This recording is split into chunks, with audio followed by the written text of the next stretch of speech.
Hello అండి, అందరికీ నమస్తే. Welcome back to Bindu's kitchen and blogs. ఈరోజు మిరియాల చారు పెట్టానండి. ఈ మిరియాల చారు వల్ల గొంతులో కఫం ఏమన్నా ఉన్నా, జలుబులు దగ్గులు ఏమన్నా ఉన్నా కొంచెం కంట్రోల్ అవుతాయండి. చాలా ఈజీ రెసిపీ. సో దానికి ఏం కావాలంటే, ముందు ఒక పెద్ద నిమ్మకాయ అంత చింతపండుని వేడి నీళ్ళలో నానబెట్టేసుకుని పక్కన పెట్టేసుకున్నాను.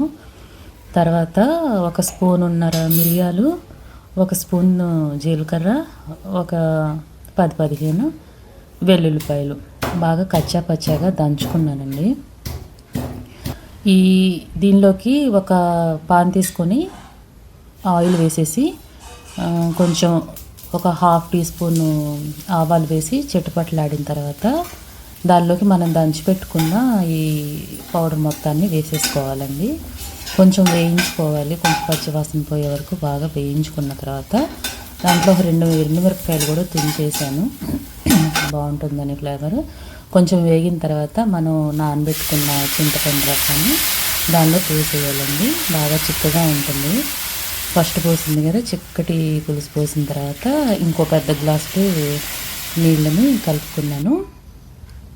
కొంచెం దానిలోకి పసుపు, రుచికి సరిపడా ఉప్పు కూడా కలిపేసుకున్నాను. కొంచెం మరుగు పట్టిన తర్వాత దాంట్లోకి సువాసన వచ్చేలాగా కొంచెం కరివేపాకు వేసానండి. కరివేపాకు వేసిన తర్వాత ఆ చారులో ఎంత మంచి స్మెల్ వస్తుందోనండి, మిరియాల చారు. అంతేనండి. దానిలోకి కొంచెం టేస్ట్ బ్యాలెన్స్ అయ్యేలాగా కొంచెం ఇది వేసి బెల్లం ముక్క వేసాను. ఇష్టమైతే వేసుకోవచ్చు, లేకపోతే బెల్లం ముక్క అవాయిడ్ చేసుకోవచ్చండి. పుల్లగా రుచికి అన్నంలోకి ఎంతో బాగుంటుందండి. ఈ వీడియో కనుక మీకు నచ్చినట్టయితే సబ్స్క్రైబ్ చేసుకోండి. Thank you so much for watching.